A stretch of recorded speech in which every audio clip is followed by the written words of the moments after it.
Hola, hola, buenas tardes con todos y todas. ¿Me escuchan?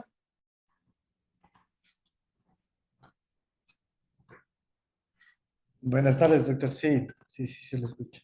Diego, ¿qué tal? Hola, Alex, ¿cómo vamos? Buenas tardes, Hermoso Santiago, ¿cómo estás? un Danilo, gusto. Katy, ¿cómo van? Marco, Buenas tardes, muy ¿cómo bien, están? ¿cómo están? Démosle 5 minutos a sus compañeros y inmediatamente vamos a iniciar desde donde nos quedamos del día de ayer, el corte del día de ayer. ¿Sí? ¿Por qué es necesario no abandonar esos videos? Porque evidentemente la clase tiene un hilo conductor, entonces no lo van a poder entender la clase de hoy del todo si es que no arrastramos estos 26 minutos faltantes, que tiene que ver con la especialidad. Hoy sí, a lo mejor no alcanzamos a ver la segunda parte, porque también es con 45 minutos exactos que hemos grabado hoy en la tarde con el doctor. Y está muy interesante la clase, les puedo adelantar que se refiere a ejemplos prácticos muy interesantes en su expertise, pero es necesario que terminemos estos 20 minutos de los principios que estábamos viendo para concluir, para comenzar el primer video de la clase de hoy, que es casi una hora, y el segundo son ejemplos prácticos. Nos va a dar un poco más de las 8, pero yo igual que para todos por los temas de luz y todo, voy a cortar esta luz a las 8 y voy a subir ese video al chat, ¿de acuerdo? Voy a subir ese video al chat para que ustedes puedan ver, ¿sí? Y podamos solicitar, voy a pedir, todavía no se ha incluido, pero voy a pedir la inclusión de Felipe, la inclusión de Gabriela, para poder mientras tanto subir al chat. Esperemos que se den unos 3 minutitos los compañeros y se van conectando. ¿Ya? ¿Ok?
Ok, buenas tardes a todas y todos. Bueno, hasta que se conecten por efectos del trabajo, la luz y todo esto, vamos a pasarnos lista al inicio del segundo video, ¿sí? Como les decía, por favor a todos vamos a comenzar, vamos a terminar la clase de ayer del doctor Eduardo Fernández. Como ustedes recordaron, una clase muy interesante. Vamos a iniciar expresamente desde donde nos quedamos, que era el tema de los principios. Se había hablado, nada más para hacerles un recorderio a ustedes, se había hablado del contexto imprescindible de ciertos principios como el de legalidad y los principios que el docente Eduardo Fernández llama como de especialización tecnológica, que son aquellos en donde está prevista la limitación de la finalidad del dato, la minimización de los datos, la exactitud, la integridad, la confidencialidad. ¿Sí? Entonces van a tomar ahora ustedes desde exactamente desde donde se quedaron, que es los principios que él denomina los de especialización jurídica. Desde ahí vamos a correr el video, son 26 minutos para terminar ese video e inmediatamente les ponemos el otro, ¿no? Francisco, qué gusto saludarte, ¿cómo vas, amigo? Bien, entonces vamos a proyectar el reproductor y me confirman si lo están viendo. Uy, yo creo que me olvidé de hacer. Ok, ya, perfecto. Ahora sí. Ahora sí, me confirman si lo están viendo. Sí, sí se ven. Listo, gracias. Entonces vamos a soltar el video, por favor, en estos 26 minutos 52 segundos restantes para ir con la clase. Y los que se refieren a la especialización jurídica tienen que ver con el principio de territorialidad. Ya hemos referido aquí, y claro, permítanme que se lo diga así, su ley todavía tiene más complejo necesidad en fin, de explicación de la territorialidad, de la conservación y de la protección de algunos datos que tienen otros ordenamientos como los europeos. Probablemente porque los europeos ya partan de la idea de la libre circulación de ciudadanos de otros países. Ya saben ustedes que dentro de la Unión Europea existe libre circulación de ciudadanos, de bienes, no solo de monedas, también de mercancías, de empresas, de servicios. Entonces, como cualquier polaco, sueco, danés, italiano, francés, portugués se puede establecer en España y cualquier español se puede establecer en cualquiera de los otros 26 países, pues tenemos que aplicar el principio de territorialidad con una cierta, en fin, prudencia.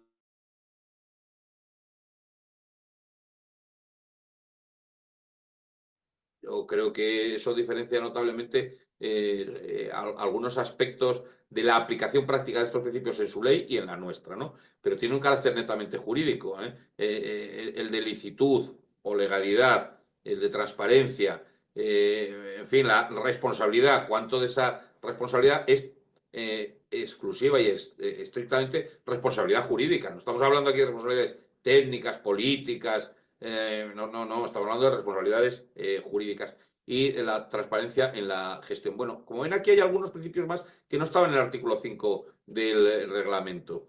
¿Qué dice su ley? El artículo 10 de la ley orgánica refiere estos principios exactamente, ¿no? Como ven ustedes ya aquí alguno, en fin, juridicidad. Bien, podrán decir, bueno, pues eso, a ustedes eso en España le llaman principio de legalidad y en otros sitios pues le llaman de otra forma, principio de licitud, ¿no? Bueno, pero al final estamos hablando de contenidos parecidos. Lealtad, transparencia, finalidad.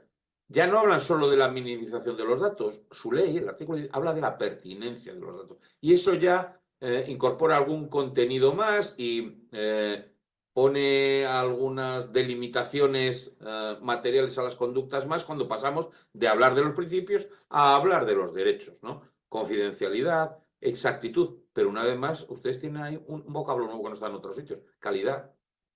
Yo no he encontrado en las normas europeas que se hable de la calidad de los datos, ¿no? Conservación, seguridad, responsabilidad proactiva, eso sí, una vez más, aplicación favorable al titular, otros no lo dicen, e independencia del control. Otros se afanan a explicarlo en las leyes que han creado las agencias, por ejemplo, pero no lo han dicho en la ley. Como no lo ha dicho el reglamento general. Ahí tienen ustedes alguna especialidad que está en su ley y que no está en las nuestras. Por tanto, como están viendo aquí, pues hay un desarrollo, no les voy a decir asimétrico, diferenciado, disímil entre unos sitios y otros, porque al final, ya verán, cuando veremos de la práctica, pues es muy similar en unos sitios y en otros, pero ya hay algunas formulaciones parcialmente distintas que hace que los operadores jurídicos tengamos que estar atentos a los matices que esto introduce, ¿no? Rápidamente, ¿cuáles son los contenidos principales de estos principios que comparten todas las normativas ahora mismo vigentes en materia de protección de datos? Ya, insisto, mañana veremos algunos casos de aquellos que son algo diferente. Bueno, el principio de licitud es que tiene que haber una base legal, por eso podemos llamarlo de distintas maneras, de legalidad, en fin. Pero eso dicho así, abarca un montón de aspectos que probablemente cada uno de ellos nos podría llevar casi a un monográfico de un par de horas. Desde luego, los temas relativos al consentimiento así lo exigirían, ¿no? Entonces, lo que hace el legislador europeo es residencial en el principio de licitud o de legalidad, todo lo atinente a la prestación expresa del consentimiento. No solo expresa, sino libre, específica, informada, inequívoca. Claro, si yo les digo, como les digo a mis alumnos, mediten ustedes cuántas veces han bajado alguna aplicación a su teléfono inteligente, cuántas veces han contratado alguna, sobre todo cuando son gratis, ¿no? Algún servicio digital, cuántas veces han entrado a ver noticias, por ejemplo, en periódicos. Le estamos dando constantemente al consentimiento. Será todo lo informado del mundo, porque nos ponen por delante verdaderos testamentos alargados, extensísimos, ¿no? Pero lo cierto es que le damos, porque al final, ante lo que nos encontramos es ante verdaderos contratos de adhesión. O le damos al consentimiento o no descargamos o no ponemos en funcionamiento la app.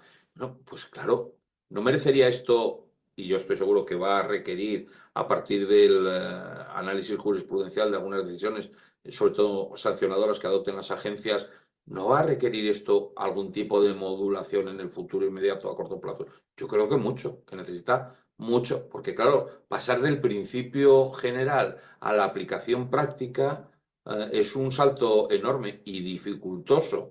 Y creo que todavía hay muy pocas precisiones de cómo hacerlo en la práctica, ¿no? Entonces, claro, cuando hablamos de los contratos, pues hombre, en un contrato es más fácil porque hay más tiempo, los contratos es para, normalmente, para temas más complejos, tenemos una mayor atención a las obligaciones que asumimos en nuestra acción contractual.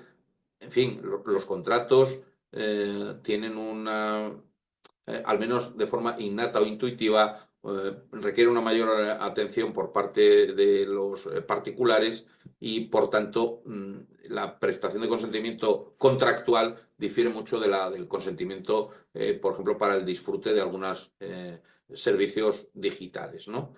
Obligaciones legales, no podemos andarlo discutiendo, esto no tiene mucha duda. Hay unas cuantas leyes que nos imponen obligaciones legales y tenemos que dar nuestros datos. Miren, es creciente en todos los países la obligatoriedad de que nos relacionemos con la hacienda pública para que nos cobren los tributos a través de mecanismos informáticos. ¿Afecta a todos los particulares? Pues hombre, a todos no, pero a muchos sí. A los que tienen, por ejemplo, algún tipo de negocio en muchos lugares. Pues hay una obligación legal, no podemos sustraernos a ella.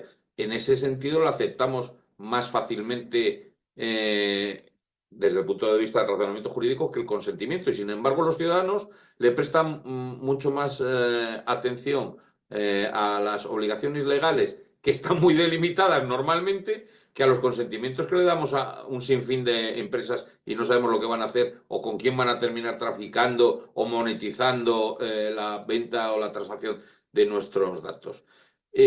Lo otro, esto que tenemos detrás, el interés vital, el tratamiento necesario para proteger los intereses vitales del titular, yo creo que se da únicamente en el ámbito sanitario y poco más. Entonces, bueno, pues ahí tienen sus propias normas. Esas normas que tienen que ver también con el consentimiento informado, que tienen que ver con las libres decisiones para recibir algunos tratamientos, están en las normas sanitarias de cada país. Y ahí, fíjense que recuerdan que les he dicho yo al principio, hay muchas normas que han ido incorporando una capa ciber para normas pensadas para parcelas o sectores de la actividad muy diversos, pues este es un buen ejemplo de esto, ¿no? Misiones de interés público. Claro, el interés público puede ser policial, puede ser de la defensa, puede ser tributario, puede ser...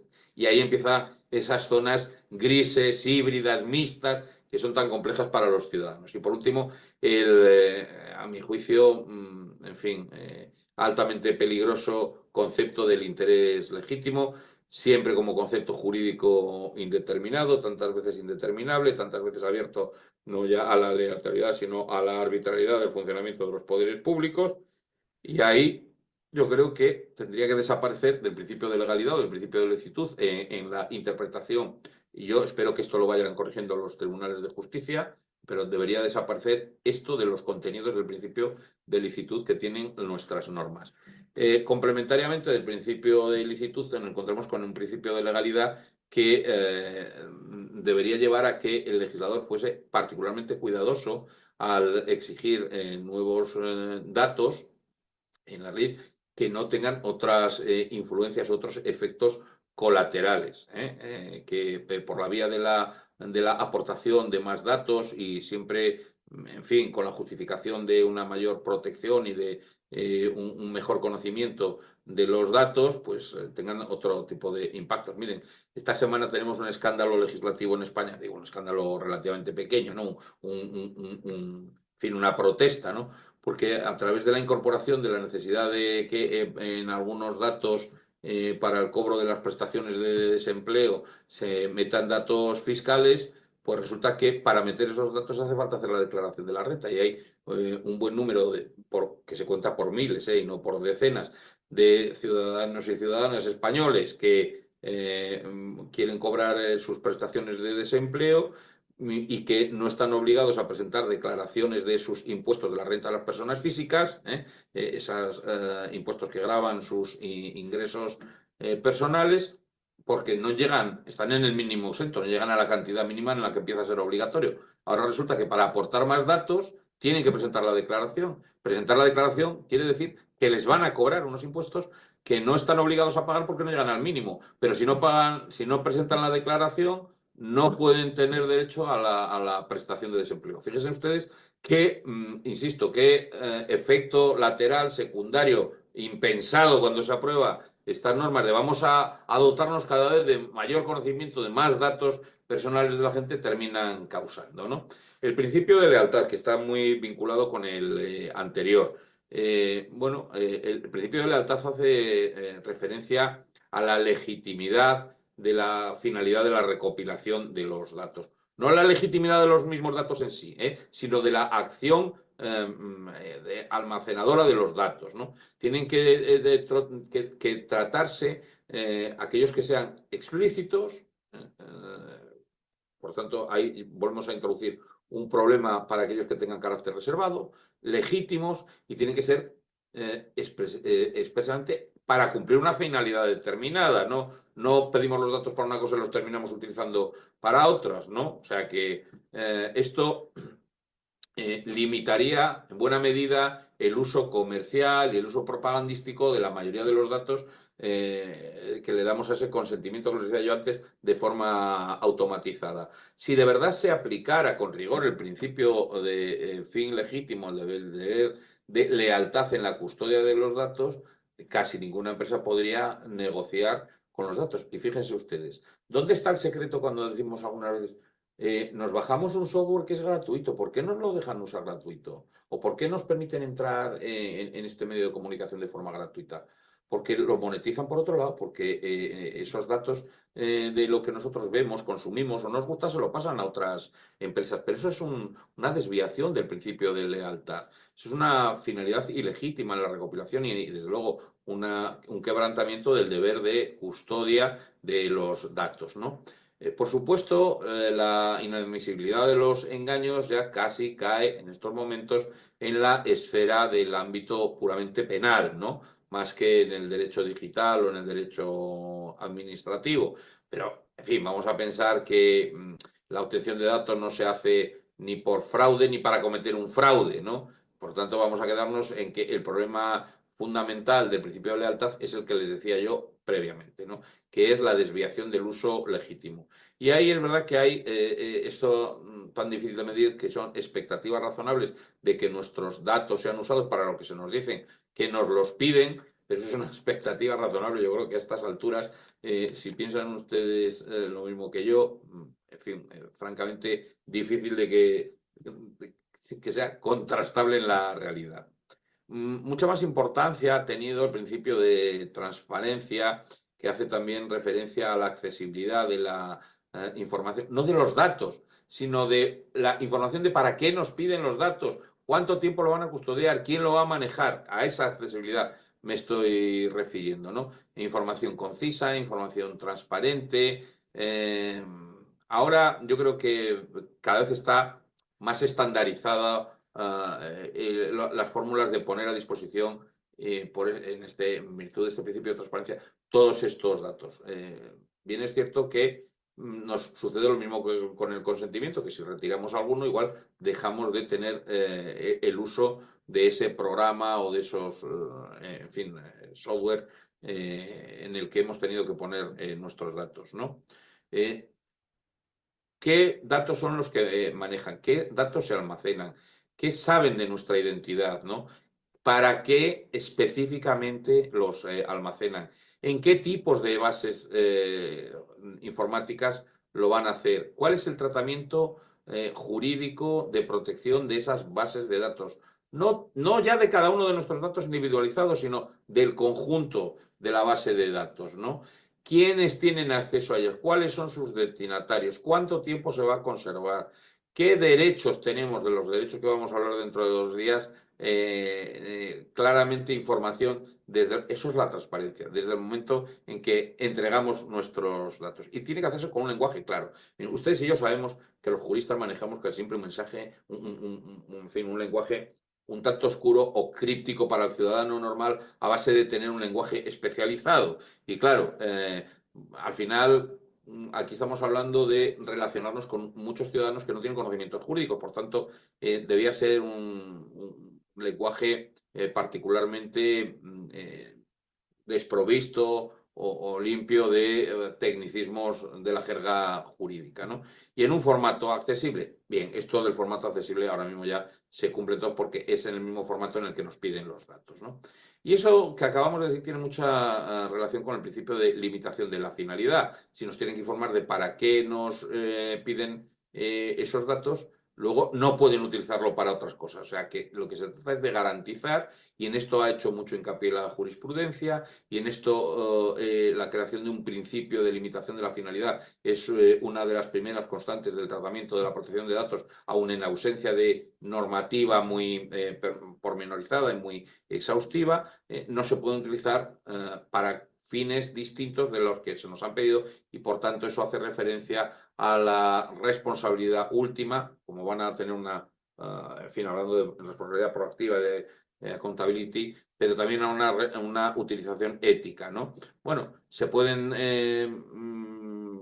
recopilar aquellos que van a servir para el tratamiento, pero luego deberían desecharse aquellos que tienen poca... ¿No tienen ustedes a veces la sensación de que nos piden un montón de datos?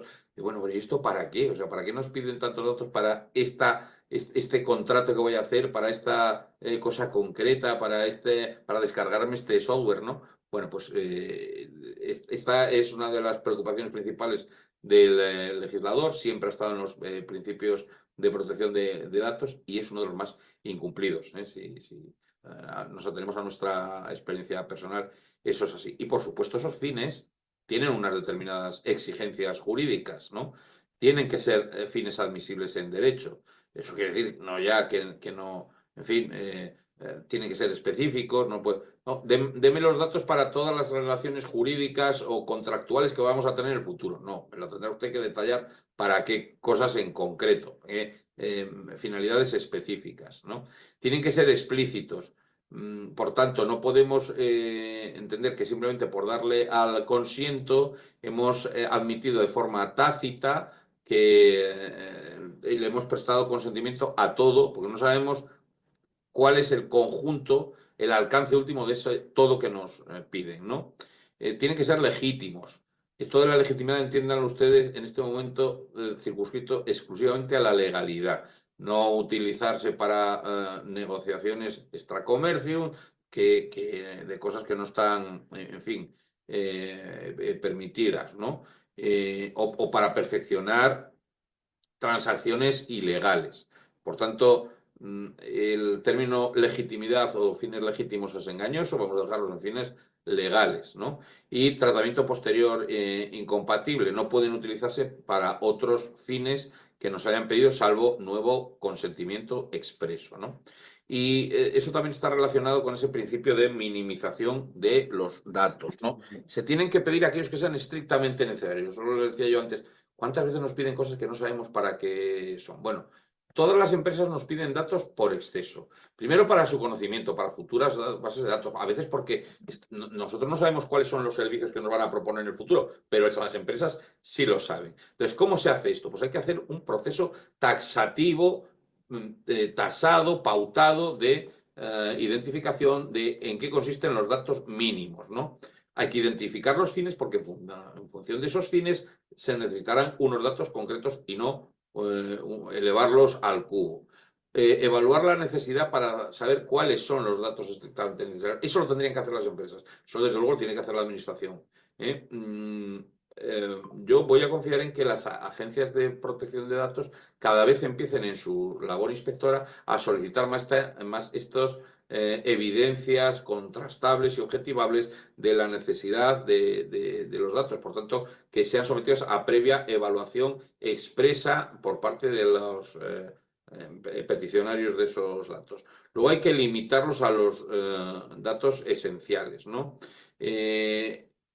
Una cosa que es muy humana y que no sé cómo le llamarán ustedes, eso del por si acaso, nosotros decimos el ya que. Bueno, ya que voy a pedirte los datos para este contrato, dame ya tus datos tributarios. Ya que estamos aquí en los datos tributarios, dame los datos de tus ingresos. Ya que estamos en los datos de los ingresos, dame los datos de tu vida laboral, ¿no? Los datos que acrediten los trabajos por los que has pasado. Ya que me vas a dar los datos por los que de los trabajos que has tenido, dame también la formación que has recibido para acceder a esos trabajos. El ya que es o el por si acaso, o por si en algún momento, o para facilitar que luego no te pidamos otra vez esos datos, es una clarísima contravención expresa del principio de minimización de los datos que, insisto, está taxativamente puesto en su ley, en el Reglamento General y en la ley española, ¿no?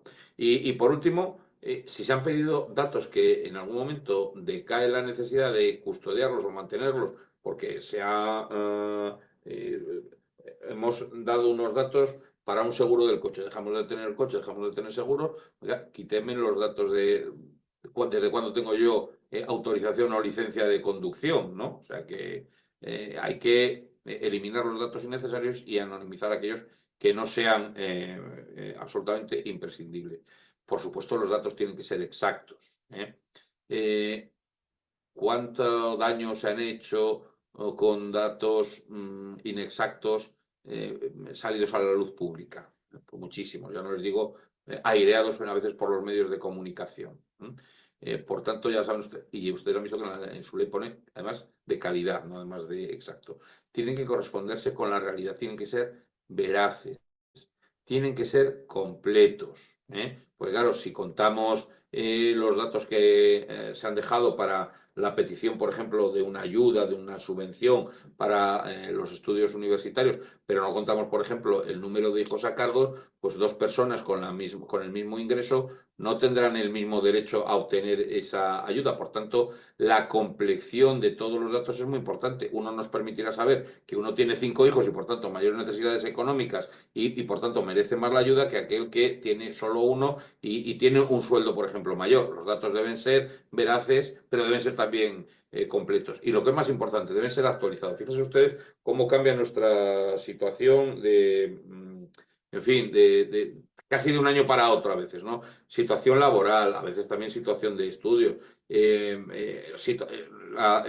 nuestra situación o estado civil, ¿no? Uno se casa, uno se divorcia, uno a veces, en fin, cambia de nacionalidad, por tanto tienen que estar permanentemente actualizados y tiene que haber unas medidas razonables adoptadas por quien custodia los datos para asegurar que eso es así, ¿no?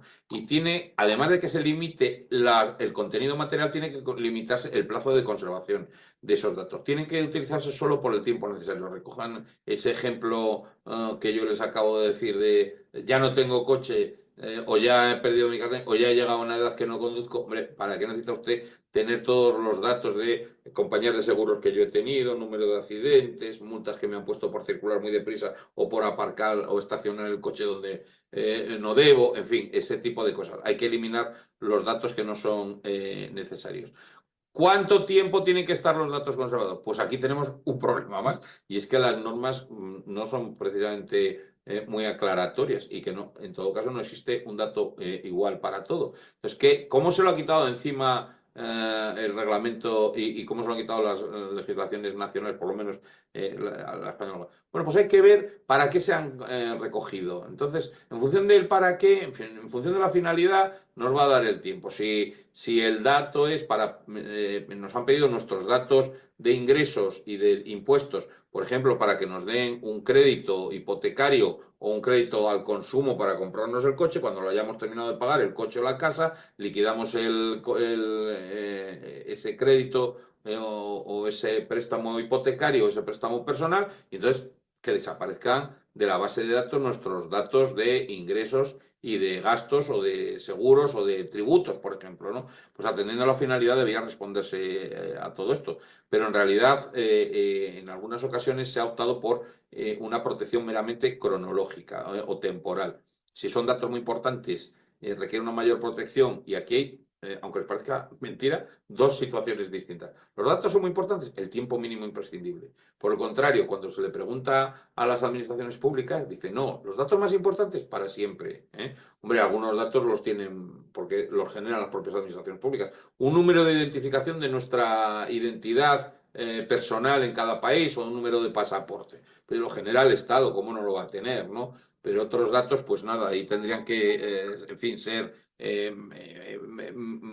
mucho menos, mantenerse mucho menos, ser mucho menos permanentes en el tiempo, ¿no? Bueno, pues aquí, ante la imposibilidad por la atomización, por la casuística tan elevada, por la cantidad de situaciones diferentes, no se ha dado una respuesta equilibrada. Bueno, vamos a dejarlo porque el principio de responsabilidad proactiva, que yo aquí únicamente se lo apunto, tiene connotaciones peculiares en cada uno de los países y etapas distintas. Yo les voy a dejar las que están en las normativas europeas de protección de datos, pero ustedes lo van a ver más detenidamente en otra parte de este módulo. Mañana seguiremos con algún caso en el que veamos la aplicación práctica de todo esto que hemos visto, de esos principios, ¿no? Principios que no son fáciles de seguir. Lo que les voy a proponer es algunos estudios de caso para ver algunas de esas peculiaridades de aplicación práctica, ¿no? ¿De dónde salen?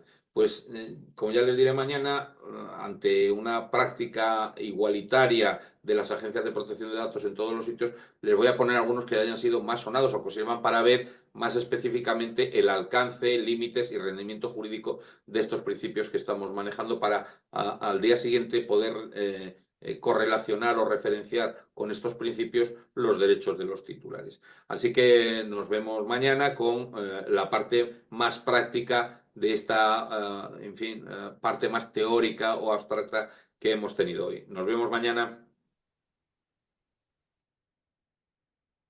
Listo, chicos. Ahí terminamos. Era importante que ustedes tengan este tema de los principios de consolidado. Bueno, voy a poner en el chat ahorita un enlace, compañeros. ¿Ya?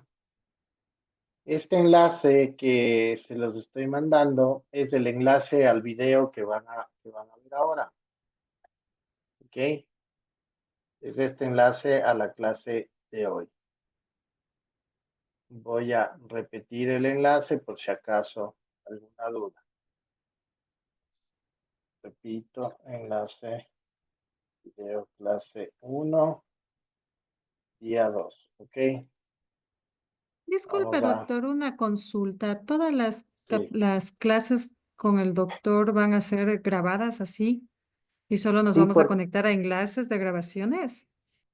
sí, y les explico por qué. Ellos están con un decalaje horario de 7 horas. Las 6 de la mañana, las 6 de la tarde para ellos es 2 de la mañana.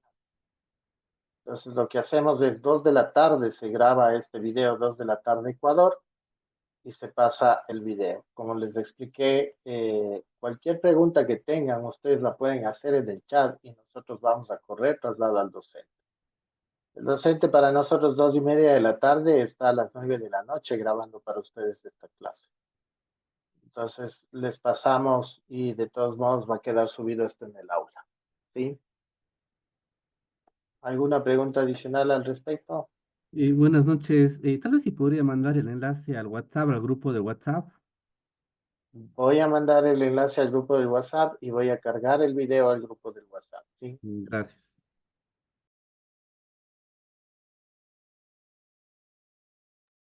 Bien, voy a proyectarles la clase de hoy. Un segundito, por favor.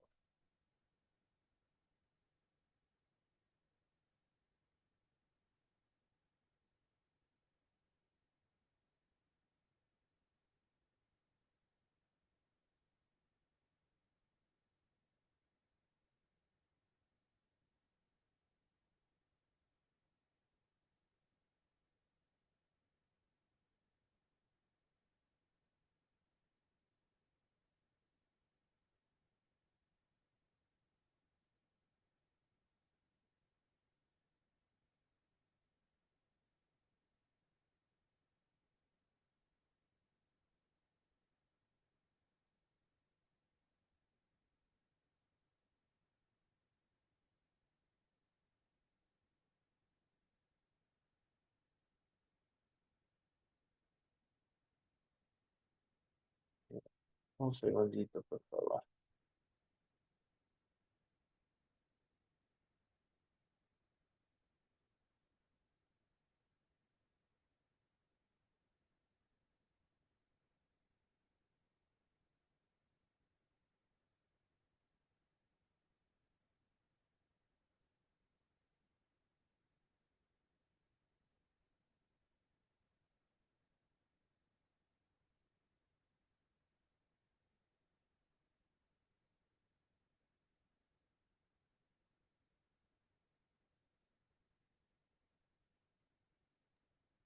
Disculpe, sale el mensaje sin permiso para la grabación, ver.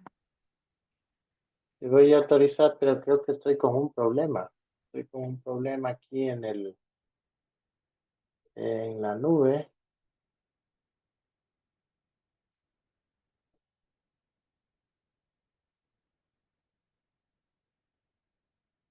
Ok, ya, estoy mal. Yo les estaba copiando mal el enlace, por eso no te deja ver. Dame un segundito nada más, ¿ya?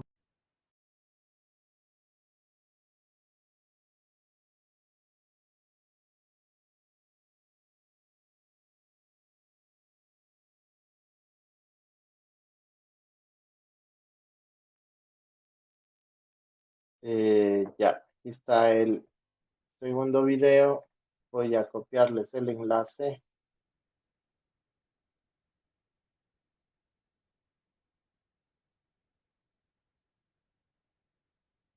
Les pongo en el chat este nuevo enlace. Me avisan si es que les deje ingresar. Es solo por referencia nada más.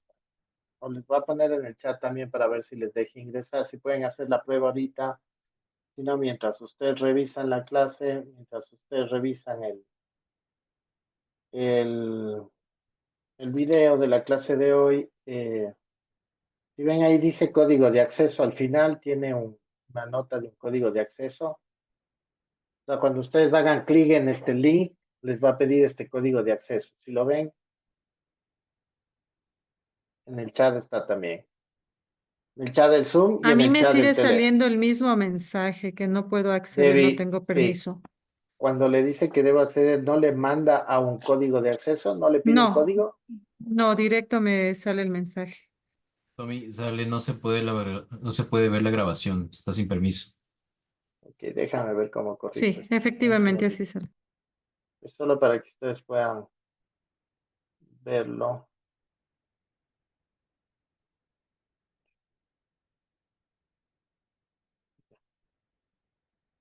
Bueno, mientras esto pasa, voy a proyectarles la clase mientras yo corrijo este permiso, ¿ya?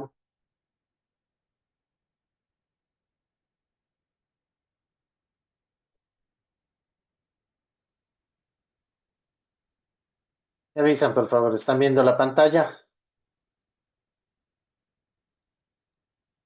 Sí, Se está sí. cargando, todavía no se ve nada. Me avisan cuando todos tengan vista, por favor.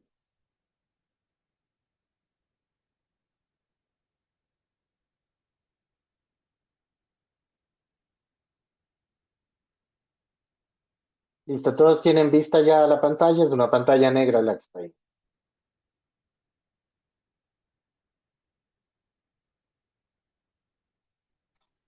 Buenas noches, sí. La pantalla Ya, negra sí se visualiza.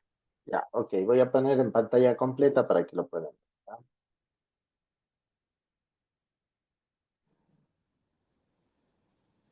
Bueno, pues comenzamos este segundo día que va a tratar de bajar de la abstracción de la teoría sobre los principios jurídicos de protección de datos que hemos visto ayer, tal como están recogidos casi transversalmente con mucha similitud entre el Reglamento General Europeo, las legislaciones europeas, la propia legislación ecuatoriana.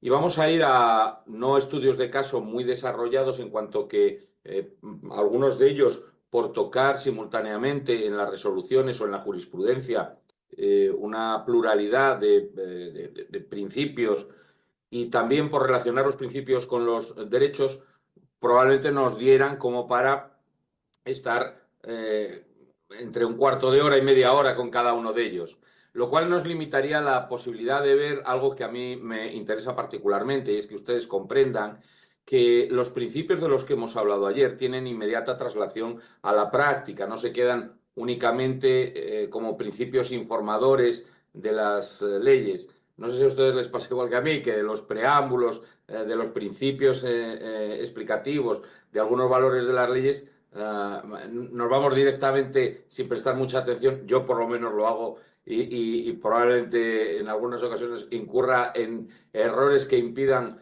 aprovechar al máximo la capacidad explicativa que tienen estos documentos, estos prólogos o preámbulos o exposiciones de motivos o explicaciones de valores y principios. Yo me voy directamente al texto articulado y luego tengo que volver atrás en algunas ocasiones, ¿no? Bueno, para que comprendan ustedes que todos los principios que están incluidos en las leyes, en el artículo 10 de su ley, por ejemplo, que ya hemos puesto de manifiesto que contiene alguna precisión más que el Reglamento General de Datos de carácter europeo, pues les traigo algunos ejemplos.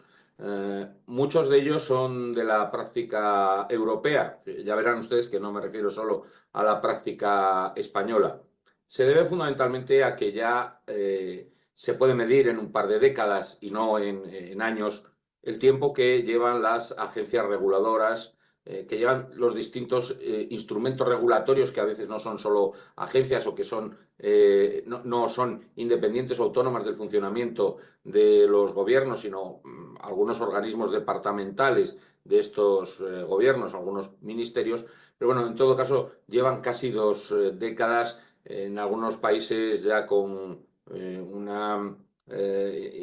una importancia grande en las multas que se ponen, con el respaldo además de una jurisprudencia que ha permitido analizar si la aplicación de los criterios por parte de las agencias o de los organismos de protección es correcta, es coherente, sobre todo es consistente con la protección de los derechos fundamentales que exigen nuestras constituciones.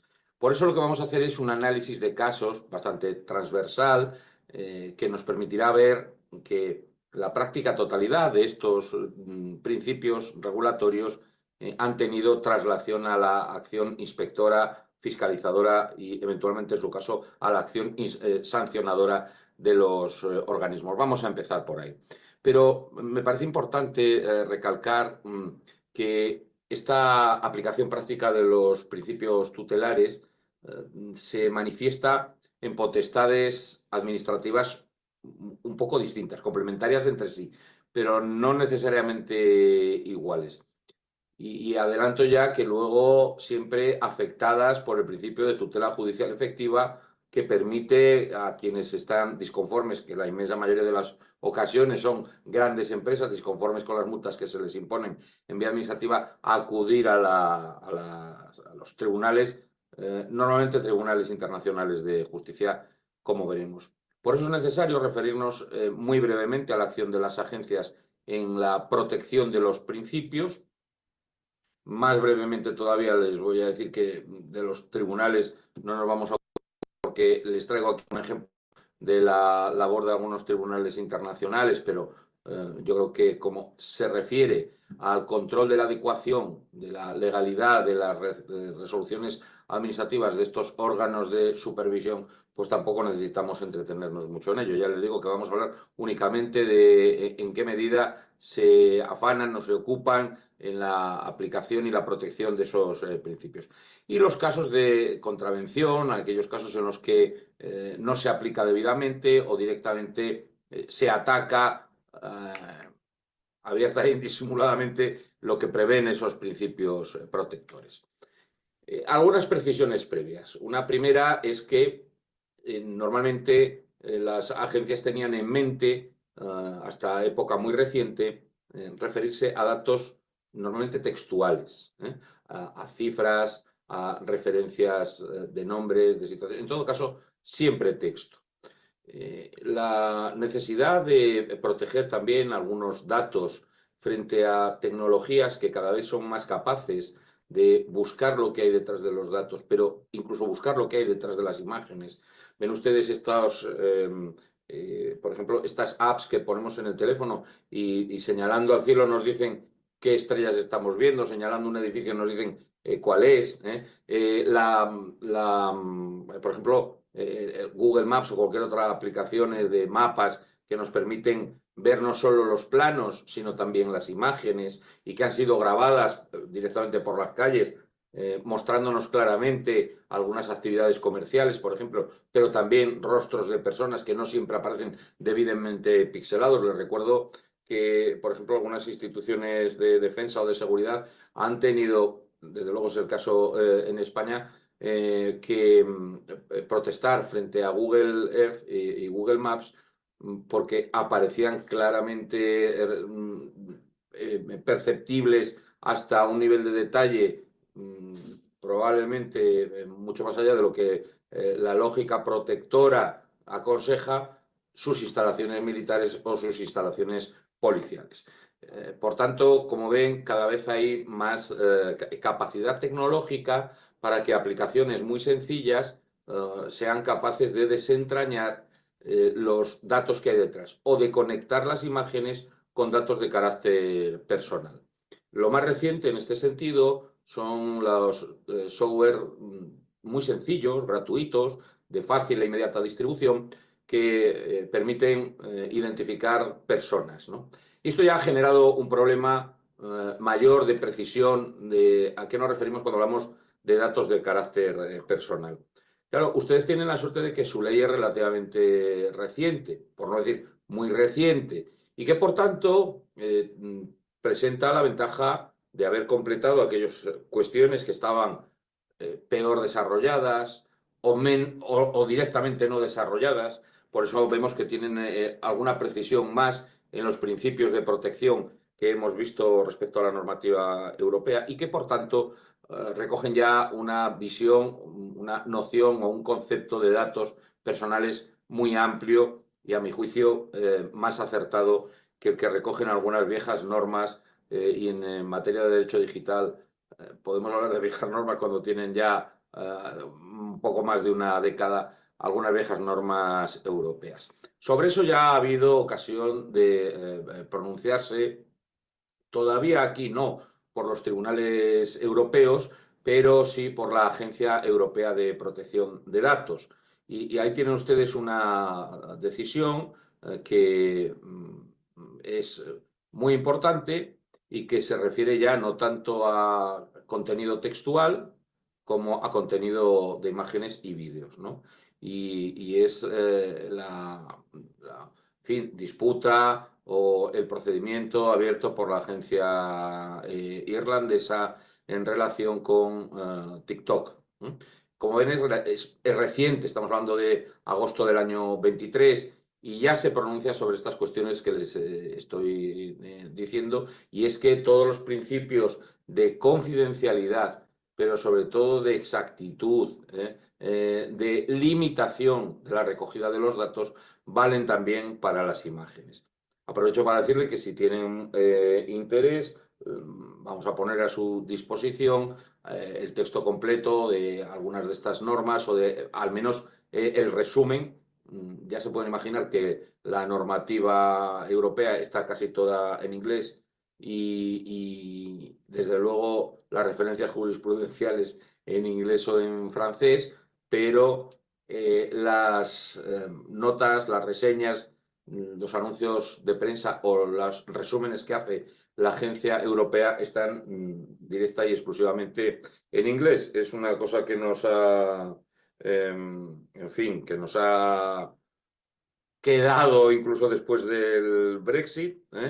El Reino Unido se ha ido de la Unión Europea de tal manera que países que hablen inglés tenemos únicamente Irlanda, pero nos han dejado el inglés como lengua de comunicación, como sucede en tantos otros sitios. Bueno, pues están en inglés algunos de ellos, pero no van a tener problemas para interpretarlo. Yo les aconsejo, no les he desarrollado esto, al final lo importante de esta decisión de la agencia europea, en el caso Irlanda contra TikTok, lo que viene a exigir es que sobre las imágenes recaigan todos la integridad, todos los principios de protección de los datos puramente textuales.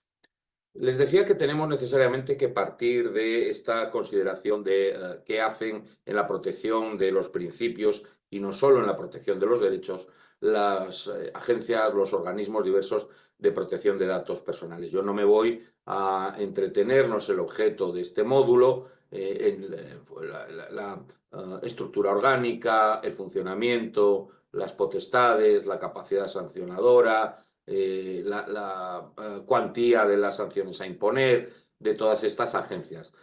Voy a hablarle muy brevemente a todos ustedes de estos organismos, únicamente en cuanto interesa que les recuerde que no solo se afanan o no solo se aplican o no solo se emplean a fondo en la aplicación del articulado que se refiere a las infracciones y sanciones y eventualmente al del ejercicio de los derechos, sino que han hecho una interpretación integral, inclusiva, de todos los textos jurídicos, de manera que no han quedado, a mi juicio muy afortunadamente, no han quedado excluidos también los artículos referentes a los principios de protección.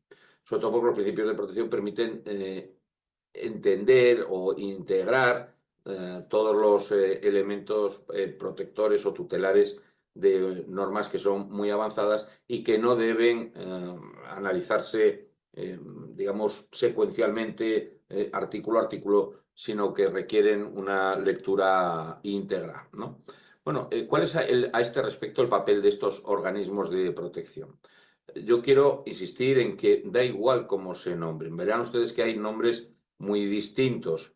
Da igual también la estructura orgánica que tengan o de la que se hayan dotado. Su organismo es más reciente que algunos que funcionan en Europa. Pero incluso en el caso de algunos que en países europeos llevan tiempo funcionando, en realidad es, hombre, no quiero decirles a ustedes que engañoso, pero casi, ¿no?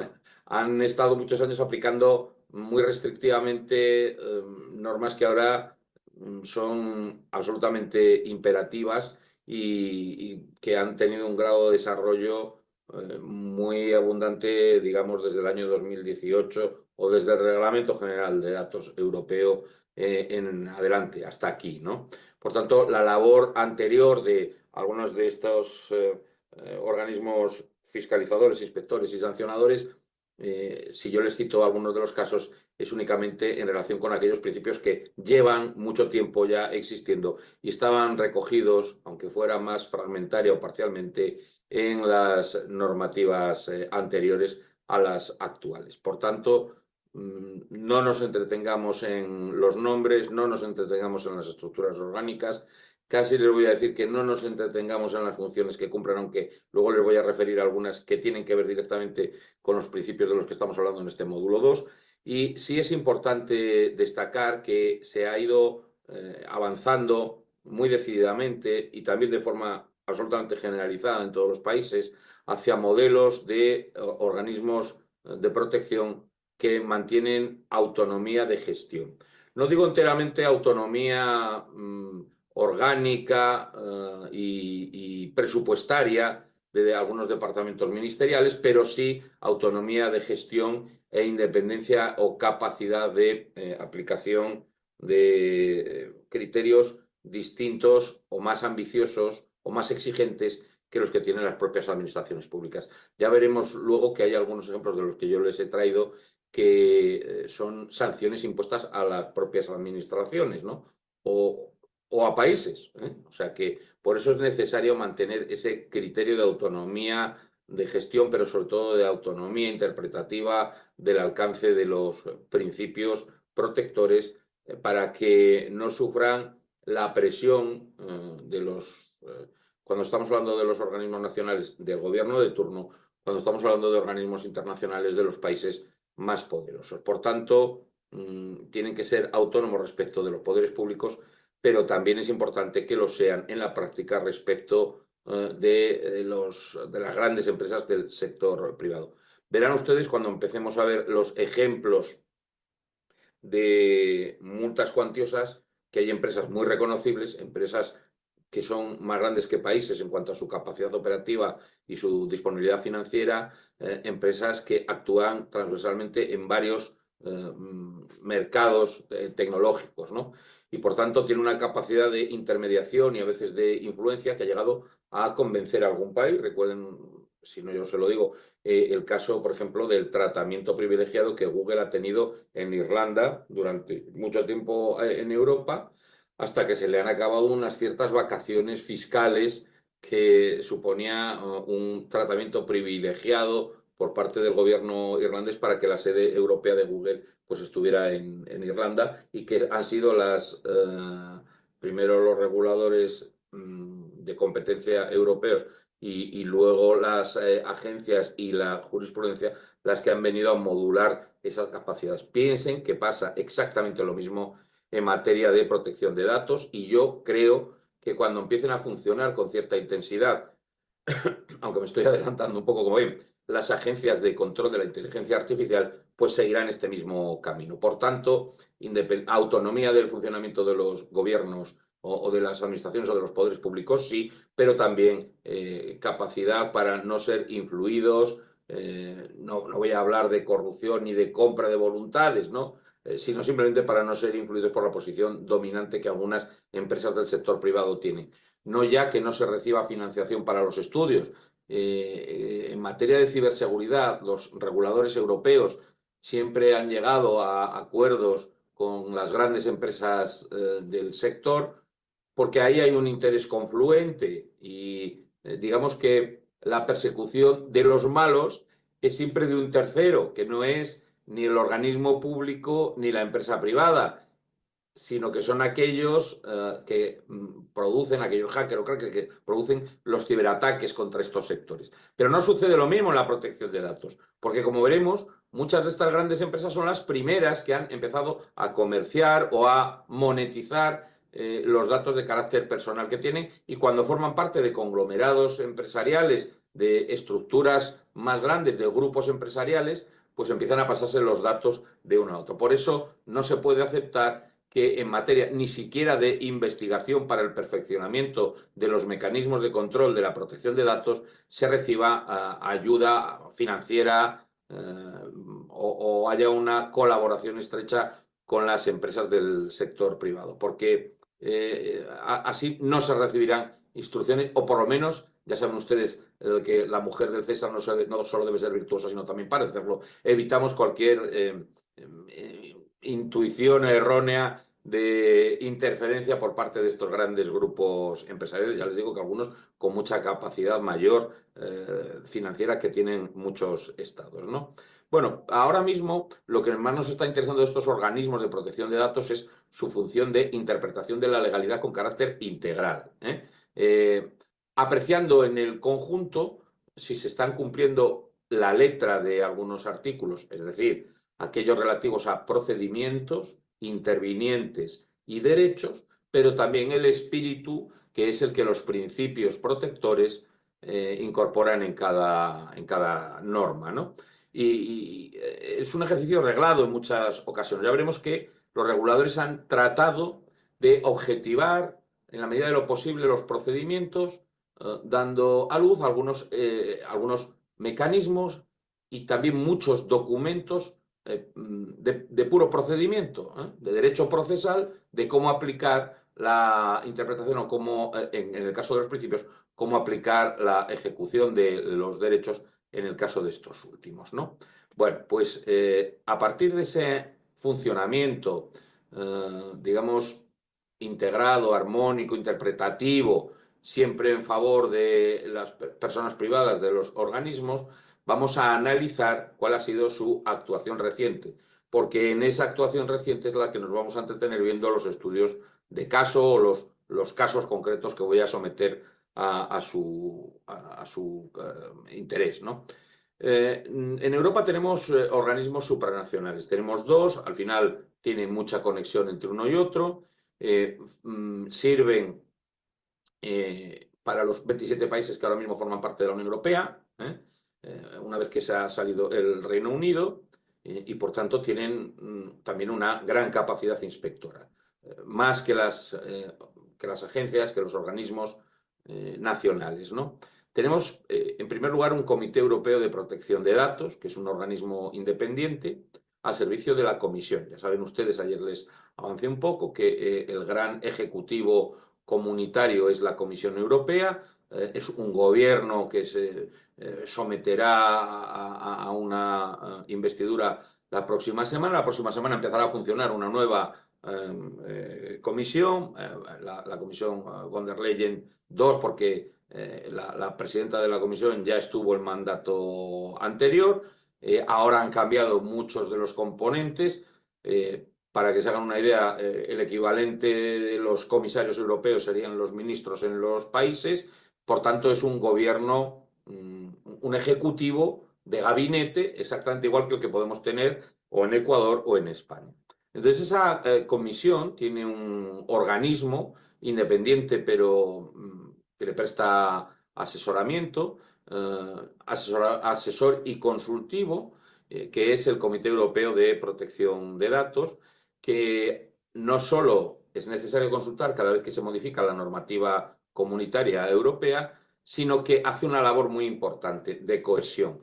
Yo ayer les decía que afortunadamente en materia de protección de datos tenemos un reglamento y no una directiva, porque los reglamentos son directamente aplicables en los Estados miembros sin tener que pasar ese proceso de transposición en el que se pueden variar algunos de los contenidos que tienen en unos países con respecto a otros, ¿no? Bueno, pues como les digo, afortunadamente no tenemos grandes diferencias, pero en las leyes, pero todavía mejor tener un solo reglamento que es directamente aplicable. Por cierto, que ayer me parece que no les dije que cuando digo que es aplicable, quiero decir que tiene el mismo valor legal que cualquier ley nacional, ¿no? Imagínense su propia ley contraria, pues esa, como si fuera el reglamento europeo. Lo que quiere decir que en virtud de esas normas, los ciudadanos de a pie en cada uno de los países, de los 27 estados que forman parte de la Unión Europea, puede ir o bien a las agencias nacionales o bien alternativamente a la agencia europea directamente, e incluso ese derecho es inmediatamente alegable ante los tribunales de justicia de los países miembros. Lo mismo que si estuviéramos invocando para la fundamentación jurídica de una reclamación o de una demanda de cualquier acción judicial la normativa propia, la normativa nacional de cada uno de los países. Afortunadamente, les digo, no tenemos esas diferencias de interpretación porque tenemos un solo reglamento, pero aún así, como tenemos una autoridad en cada uno de los 27 países, pueden estarse aplicando con criterios diferentes en fin, causas o razones de la protección de unas actividades en unos sitios y en otros no. En ese sentido, el Comité Europeo de Protección de Datos no solo opera como una agencia de protección que trata las denuncias de los ciudadanos, sino que también tiene una labor de promoción de la armonización o de colaboración y cooperación efectiva entre las distintas agencias para que, cuando yo les empiezo a citar ahora algunos casos muy notables, creen una doctrina consolidada, estable y aplicable transversalmente en todos los países que son miembros de la Unión Europea. Ese Comité Europeo de Protección de Datos pues tiene a cada uno de los directores de las autoridades, de los organismos o de las agencias nacionales de los 27 países miembros de la Unión Europea, y también el supervisor europeo de protección, que es el que ejerce de secretario en este organismo. Ahí tienen ustedes el logotipo. Es muy importante porque varias de las resoluciones que yo les estoy citando y que imponen multas cuantiosísimas, multimillonarias, provienen de esta agencia europea. Permítanme volver atrás. Ven ustedes en esta decisión entre Irlanda y TikTok, que tienen aquí el logo, es una decisión adoptada por la Agencia Comunitaria Europea de Protección de Datos. Y tenemos también un supervisor, el supervisor europeo, que es una autoridad unipersonal, que es verdad que es independiente y lo que hace es supervisar, analizar, enjuiciar o fiscalizar que el Reglamento General de Protección de Datos se está aplicando no ya por las empresas, no por el sector privado, sino por las instituciones y organismos de la Unión.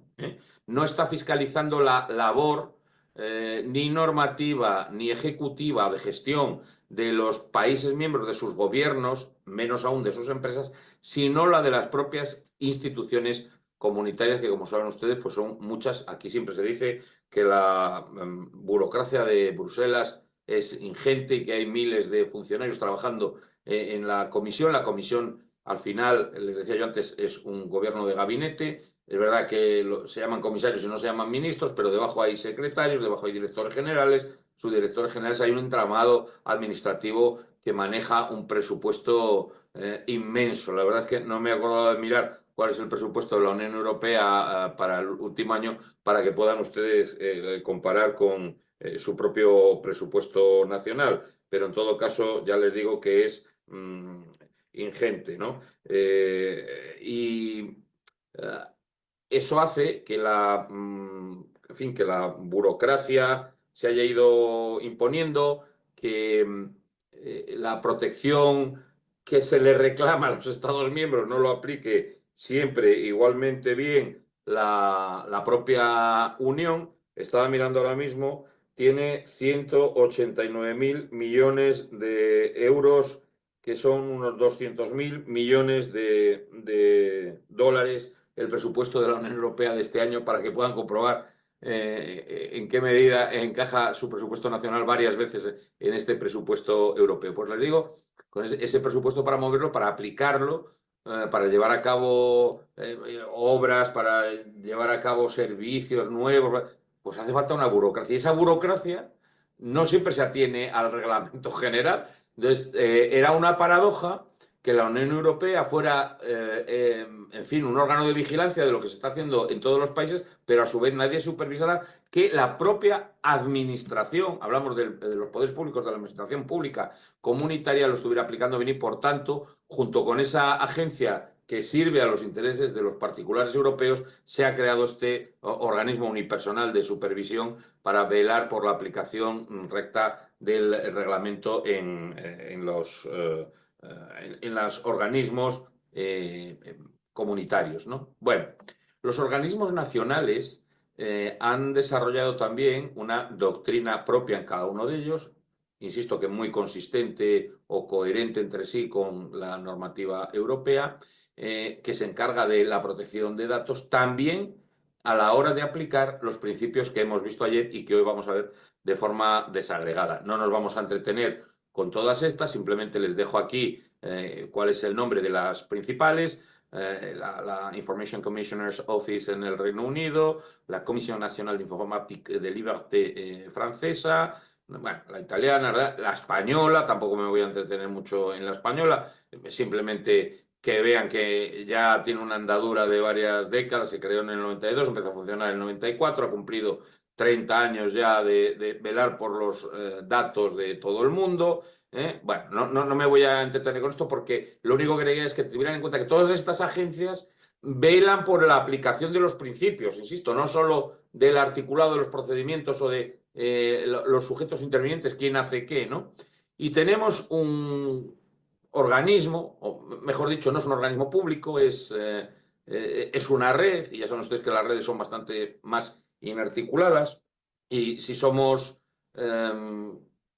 críticos o autocríticos en cuanto que todos ustedes y nosotros formamos parte de esta red, pues veremos que sirve para transmitir opiniones, para que circulen algunos documentos cuando toca hacer la reforma normativa correspondiente, pero no se ha aplicado con igual intensidad a trasladar criterios interpretativos de los principios. Me estoy refiriendo a la Red Iberoamericana de Protección de Datos.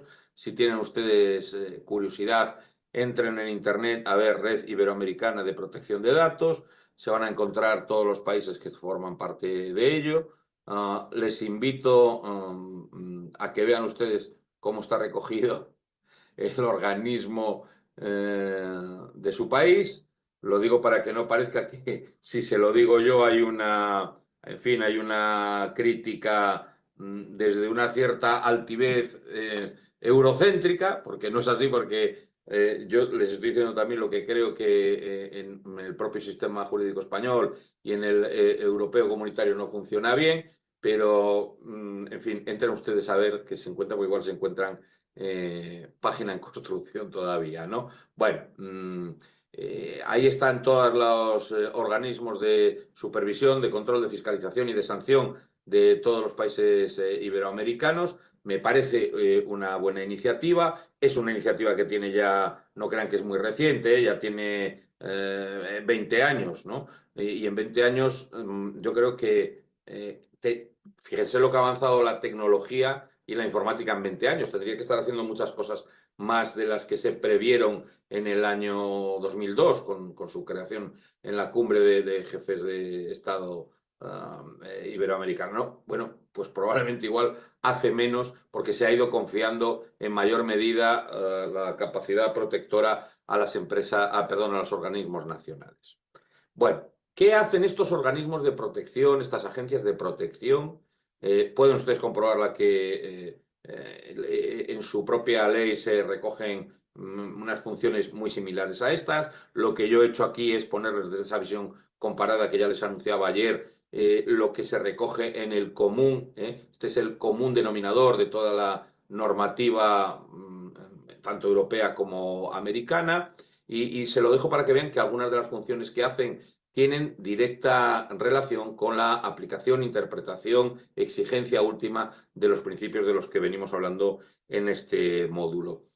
A veces tan simple como hacer documentos para que resulte más comprensible en términos, nosotros decimos de andar por casa, en términos simples, coloquiales, sencillos, accesibles al gran público, en qué consiste la protección de datos y cuáles son las exigencias. Ya veremos luego que hay algunos ejemplos que se contravienen y la gente común ni siquiera es consciente de que lo está contraviniendo.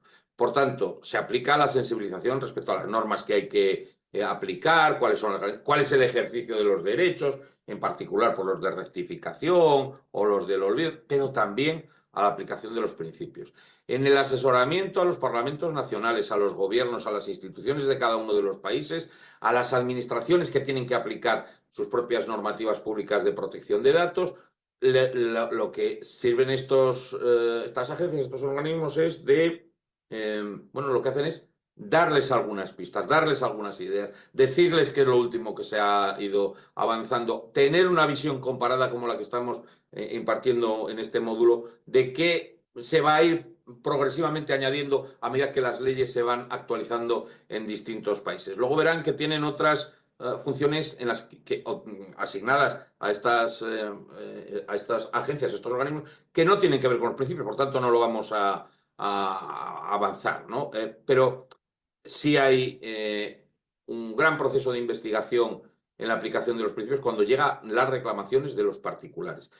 Y tendemos a pensar todos que esto es lo que hacen las agencias, que las agencias lo único que hacen es recopilar las reclamaciones e investigarlas para ver si hay que poner alguna sanción. Bueno, pues hace mucho más, como están viendo aquí, pero en esto, que sí es lo que los particulares, los, digamos, profanos al mundo jurídico creen que hace la agencia, aquí también hay una profunda labor de indagación en la aplicación práctica de estos principios.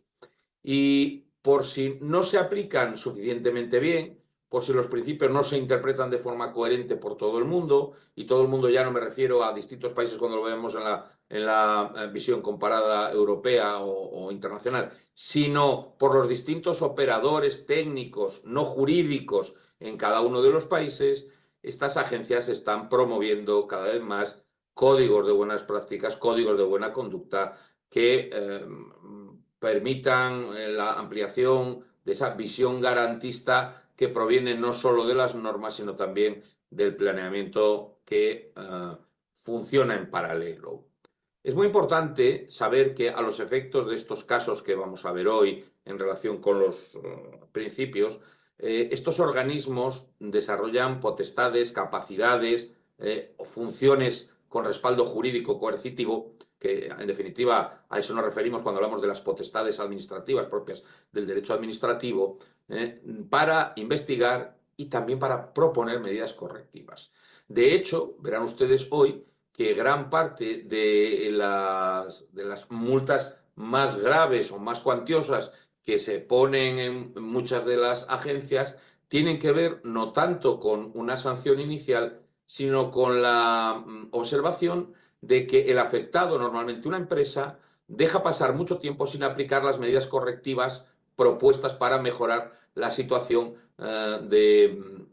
o de exceso en la recopilación de los datos o de escasa protección en su conservación. Luego tiene otras medidas autorizadoras, tutelares, en fin, por ejemplo, de acreditación de otras agencias de rango territorial inferior, de otorgamiento de autorizaciones para empresas cibernéticas o de ciberseguridad que se mueven en el sector, pero lo que a nosotros nos va a interesar aquí es que tienen potestades investigadoras y correctivas que son las que dan pie en su conjunto a que luego la potestad sancionadora trate de recuperar la legalidad a base de una multa que tiene un componente de resarcimiento de los daños causados, pero que no deja, ya se pueden ustedes imaginar, de tener también un componente disuasorio para el futuro. Y en ese sentido hablamos propiamente de potestades jurídicas del derecho administrativo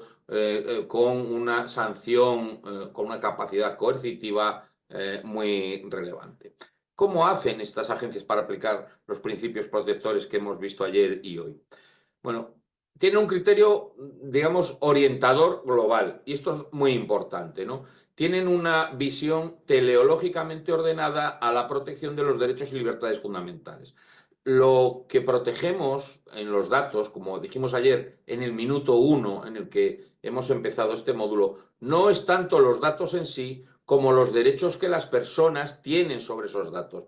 Por tanto, el criterio orientador de todo es la protección de derechos y libertades fundamentales. En el caso de la europea, la armonización de las distintas normativas también. Y cada vez más se va abriendo ese debate que yo creo que vamos a tener que estar abocados a él a muy corto plazo, de extensión de la aplicación desde las personas físicas vivas a la tutela de los causahabientes, de los herederos, en el caso de personas fallecidas, con procedimientos abiertos en el momento que estaban vivos. Habrá que modificar esa visión en función del derecho de sucesiones en cada uno de los países, pero yo creo que este es un debate que ya se ha planteado notoriamente en algunos casos muy relevantes aquí quiero decir en Europa, y también la exclusión de las personas jurídicas. Miren, aquí cada país es un mundo, en la conformación de cómo funcionan y cómo se autorizan y qué pueden hacer y qué naturaleza tienen las personas jurídicas, ¿no? Pero desde el momento en que hay personas jurídicas que pueden ser sociedades unipersonales, el derecho español ha recogido muy recientemente la existencia de sociedades unipersonales, ¿no? Porque antes eran necesarios 2, 3 o más socios para crear una sociedad mercantil que girara en el tráfico comercial y se, en fin, se incluyera en la actividad económica ordinaria. Ya no, ya podemos tener sociedades unipersonales que lo que persiguen es limitar la responsabilidad permanente, presente y futura, con todos sus bienes de los empresarios individuales, ¿no? Bueno, pues si al final en la práctica encontraremos que estas empresas individuales, microempresas, que ya no son ni siquiera pequeñas empresas desde el punto de vista económico, estas microempresas que desde el punto de vista jurídico revisten la forma de aquí en España de sociedades unipersonales, se llaman de muy distintas otras formas en otros ordenamientos jurídicos, pero a partir de aquí se ha abierto el debate de por qué estos no van a tener también un derecho a la protección de sus datos, sobre todo en el, insisto, en su tráfico o giro o actividad económica o empresarial ordinaria. Esto que le apunto respecto a las posibilidades de protección de los datos de las personas fallecidas cuando ya habían iniciado en vida un procedimiento para que no decaiga y de las personas jurídicas, al menos de las más, en fin, de las que están más necesitadas de auxilio jurídico, no le estoy hablando de las grandes corporaciones, seguramente van a obligar a hacer o a incluir algún principio nuevo, yo creo que va a ser inexorable, o por lo menos debía llevar eso a la reflexión de los legisladores, o bien a la reinterpretación por analogía extensiva de algunos de ellos, como el de confidencialidad, el de privacidad, el de exactitud de los datos. Bueno, eso es cómo han empezado a trabajar estas agencias. Les traigo unos cuantos estudios de caso. ¿Cuál es el contexto general? Pues mire, el europeo es exactamente igual que el español. Y cuando ustedes tengan datos consolidados de unos cuantos años seguidos, creo que vamos a concluir exactamente lo mismo. El problema es que en los informes anuales, la última memoria disponible de año cerrado es la memoria del año 2023 de la Agencia Española de Protección de Datos, que es la que yo aquí les cito, pone de manifiesto o desvela un incremento muy notable de las reclamaciones. Crecen en número absoluto, pero crecen en porcentaje respecto a la actividad, crecen en porcentaje respecto, desde luego, a la población española, lo cual quiere decir que se están produciendo más disfunciones en la protección de datos para las mismas o menos personas, porque nosotros no terminamos de pasar de 47 millones de habitantes, que lo que sucedía cuando había un poco menos de actividad informática.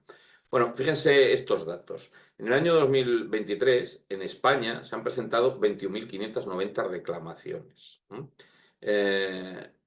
Tercer año consecutivo que bate récord, ¿no? Eso supone un 43% de incremento. De todo esto, si además le unimos esos casos transfronterizos que se denuncian aquí, este es uno de los criterios, yo decía, diferenciadores de su ley con respecto a algunas de las nuestras, ¿no? Respecto a la consideración de la defensa de los nacionales, la defensa de los nacionales fuera de su territorio, la defensa de otros nacionales dentro de su territorio, la defensa, en fin, ahí la situación es un poco más variada, los casos transfronterizos pues suben a 22.000.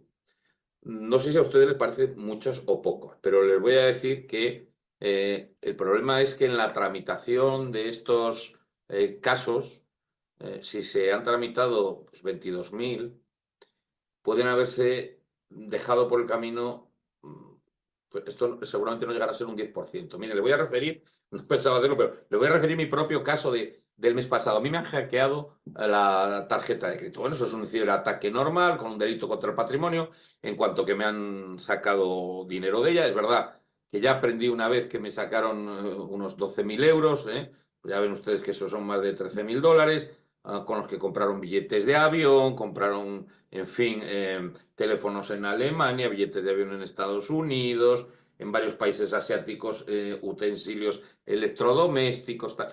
Bueno, eso que se supone que no puede pasar porque el banco, que es una gran corporación bancaria mundial, pues te da o te manda una clave aleatorio para perfeccionar los datos. Bueno, el caso es que entraron ahí. No, el problema de esta vez, y claro, yo ahí ya puse una limitación, que es lo que les quería decir. Pero el caso es que esta vez no era un hackeo de la tarjeta, era una filtración de mis datos bancarios, ¿no?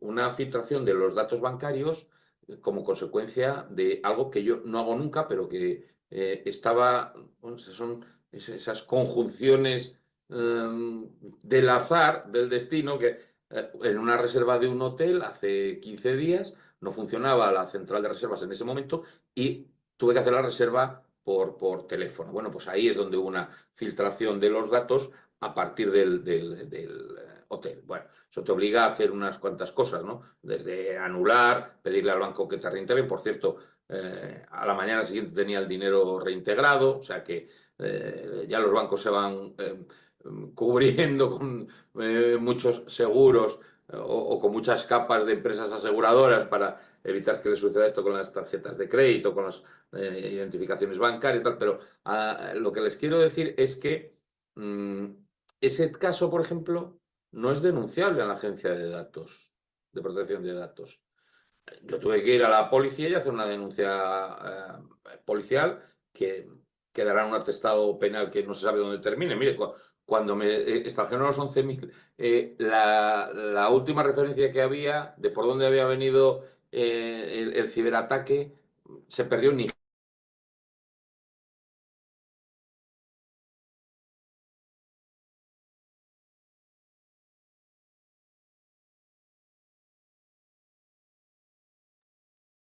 Hola. ¿O más?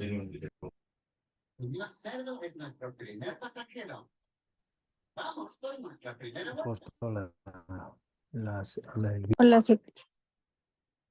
Disculpe, ¿se les cortó el video? Sí, A todos se los sí, encontré. se cortó el video. Ok, no he sido solo yo.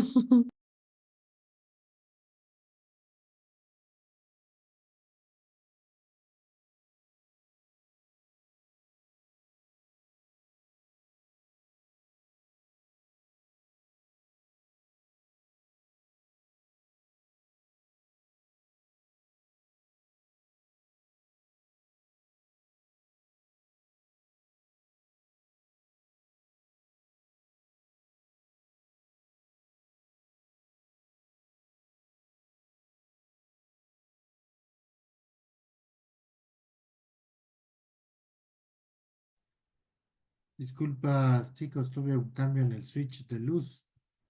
Se cortó la grabación, ¿verdad? Sí, Ya, voy a ponerles desde donde están. Van a terminar esta grabación y ya mismo terminan. Es un minutito más. E inmediatamente, perdón, un segundo. Inmediatamente vamos a cerrar. Yo voy a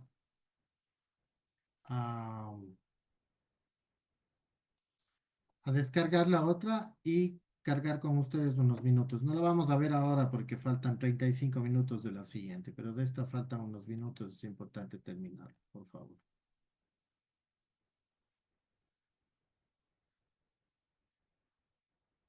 De unos datos, de la filtración de unos datos, de una brecha en este principio que ayer mencionamos de seguridad.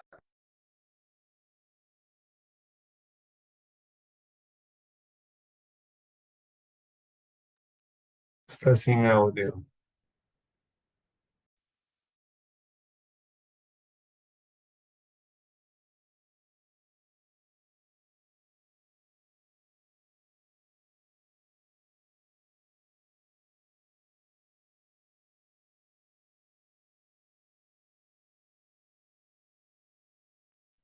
Descorrijo el audio un segundo.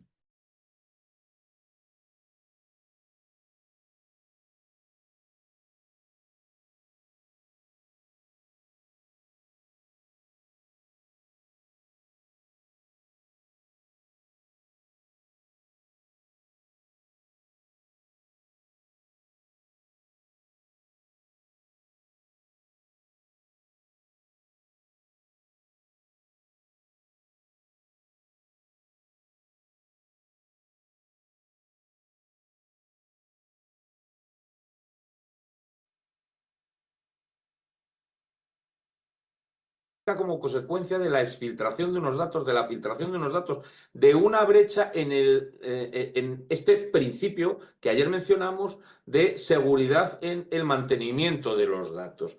Bueno, pues ese es un ejemplo, pero como este hay infinidad de ellos más. Les voy a dar otro ejemplo para que vean que estas cifras que manejan las agencias son ínfimas en relación con la enorme cantidad de brechas de datos que se producen. Hará aproximadamente un año tuvimos un hackeo, 3 universidades que estábamos desarrollando una investigación muy compleja y sobre todo muy delicada por el contenido, porque la investigación se centraba en el aumento de los ciberdelitos de contenido sexual como consecuencia del acceso cada vez más temprano de los jóvenes y los niños a la pornografía a través de los dispositivos móviles, una investigación que desarrollaban fundamentalmente un grupo de investigadores, de psiquiatras, psicólogos y también juristas, y en el que a mí y a algún compañero más nos tocaba participar por la parte, ya se pueden ustedes imaginar, del derecho digital, ¿no? Bueno, pues hay una exfiltración de datos, y fíjense de lo que estamos hablando, porque eran casos reales. En mi caso, casos reales de personas penadas que están en centros penitenciarios. Yo llevo un programa de estudios universitarios en las cárceles y allí teníamos los datos reales de personas que tenían adicciones al sexo, adicciones a la pornografía, delitos. Por tanto, fíjense de qué género de datos estamos hablando. Y cuando fuimos a hacer la denuncia a la Agencia de Protección de Datos, uno de los requisitos que se piden es que demos cuenta fehacientemente de los datos de quién se han exfiltrado y por dónde se han exfiltrado. Entonces, claro, nosotros decíamos, miren, es que yo no tengo la constancia de a cuántos afecta de todos los que hay. Lo que les digo es que hay datos muy peligrosos o muy delicados o muy sensibles, de esos que su propia legislación ecuatoriana califica como de sensibles. Bueno, pues no hubo manera, de tal manera que esa denuncia se perdió, es decir, no llegó a concretarse como denuncia, porque lo que te dicen es, dígame, o sea, taxativamente, a quiénes afectan y quién se llevó los datos.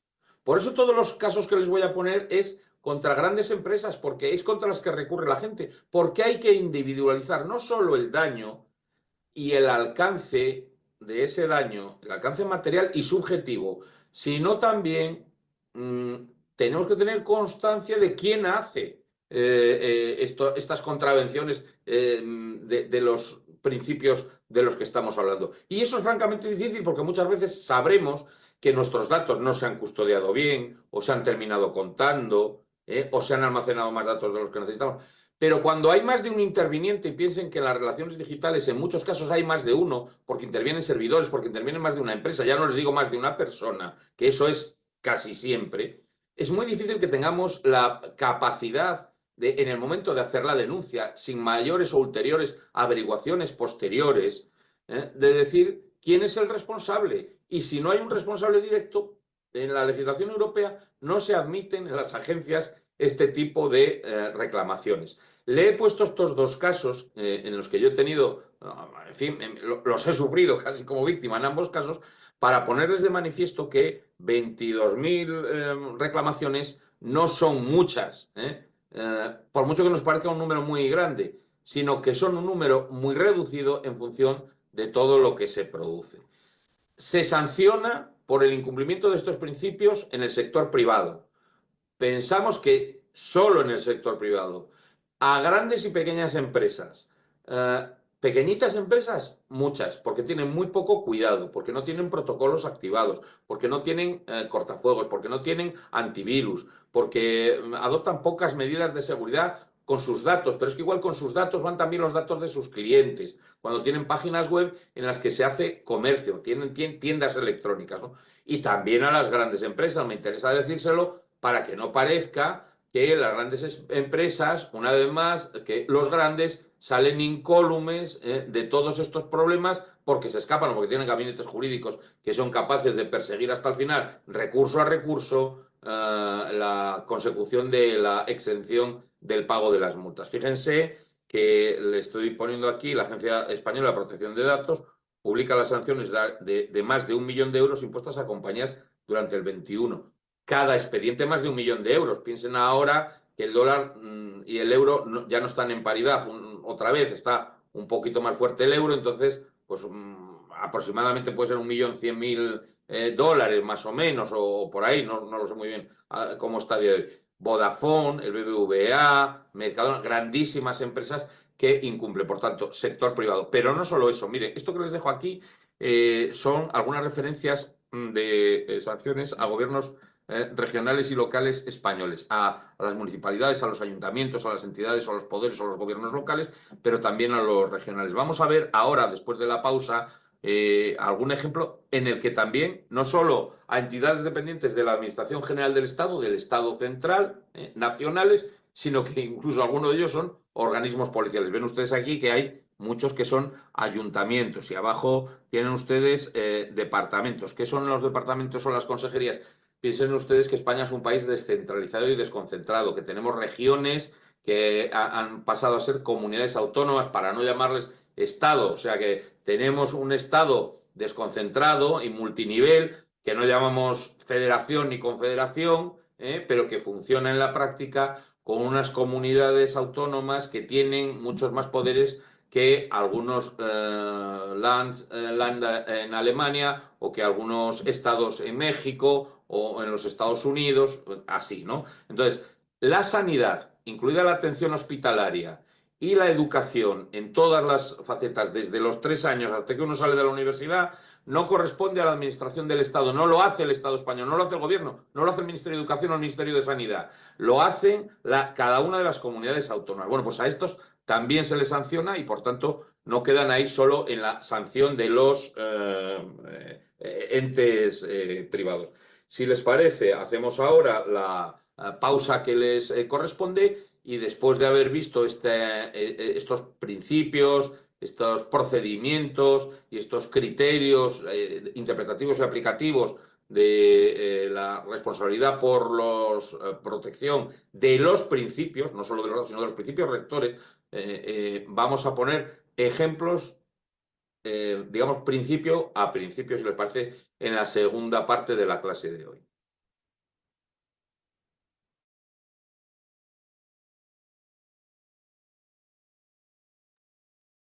Bien. Esta clase, que es larga y de continuo, va a interrumpirse aquí para que ustedes puedan volver a las 8 de la noche, solamente yo para dejarles el enlace del video que vamos a iniciar mañana. Con ese video iniciamos mañana y vamos a ir así traslapando estos videos. Igual lo quiero subir al chat por si alguien quiere verlo antes o lo que fuera. Es un video más corto, la segunda parte, pero no deja de ser más largo. Recuerden que las clases están previstas para 2 horas continuas y eso es lo que los profesores en España hacen. 2 horas continuas, casi no se reservan el tiempo. Entonces, yo les voy a dar estos minutos. Por favor, nos conectamos a las 8 para darles las indicaciones del siguiente video que les voy a dejar cargados en el chat. Sí. Doctor, le molesto, no sé si es que es factible, y porque anoche también algunos compañeros así manifestaron. A las 8 nos cortan la luz y a veces nos quedamos sin señal de internet. No sé si es que no tenemos el receso y más bien nos ayuda con las indicaciones ahora, porque si nos Ya, quedamos sin perfecto. señal, nos vamos a quedar sin indicaciones de algunos. No sé qué opina. Me parece bien, me parece bien. Ok, sí, porque a las 8 a algunos les retorna la luz y a otros se les va. Entonces, a ver, ¿cuál es el tema? Yo voy a cargar el video video descargado en el chat, en donde ya están agregadas las dos personas que ya me dijeron que no estaban, ya están agregadas. No tengo a nadie más que falte de agregarse. Si alguien está aquí, falta que me lo diga. Yo voy a descargar el segundo video, la segunda parte, y lo voy a agregar para que ustedes lo puedan visualizar. De lo contrario, mañana vamos a comenzar puntuales a las 6 de la tarde para que comiencen con ese video. Y yo a las 2 de la tarde grabo la clase con el profesor. No sé si respecto de este video también quieren que se los cargue al chat, el que acaban de ver. Igual va a estar subido todo esto en el aula virtual, ¿no? Del módulo. Pero si quieren tenerlo en el chat, igual se los cargo, no hay problema. Ya, ok. Vamos cargándoles entonces los videos. ¿Quieren que se les cargue? No quiero cargarles mucho. ¿Quieren que les cargue los de ayer también? Si quieren, les cargo los de ayer también. Pero vamos con los de hoy de inicio. Simplemente si quieren adelantarlos en ver, perfecto. Sería mejor verlos y si es que lo quieren hacer o tienen tiempo, véanlo, comenten mañana lo que pueda hacer. Y de lo contrario, pues, si no, ya lo tienen en su chat para alguien, porque mañana creo que hay otros cortes. Si alguien mañana no puede o lo que fuera, me avisa. Si va a llegar tarde o lo que fuera. Vamos a comenzar a las 6 puntuales y vamos a correr hoy día igual. El segundo video va a ser el primero de la mañana para mañana. ¿Ok? Eso nada más. Si estamos claros, pues ustedes nos dirán. Buenas noches. Y bueno, podrían desconectarse. Buenas digamos, noches. estos minutos. Sí, Marco. Yo tengo una consulta. Tal vez es que nos irán a compartir las presentaciones de las clases justamente para poderlas revisar. Sí, también se van a subir este material, el profesor nos va a entregar y se va a subir al aula para que ustedes tengan material de descarga. También unos registros que mañana nos pasarán. Es un poco de información que el doctor nos va a enviar a través de mi correo electrónico para la clase de mañana. Lo va a hacer a las 2 de la tarde. Mañana sí vamos a tener bastante información porque él va a tomar casos y resoluciones y me los ha dicho que mientras él graba o termina la grabación de mañana, nos hace llegar esta información. Dependiendo del peso, yo les cargo en el chat o les cargo en el WhatsApp o directamente pido a la universidad que les ponga en el aula virtual.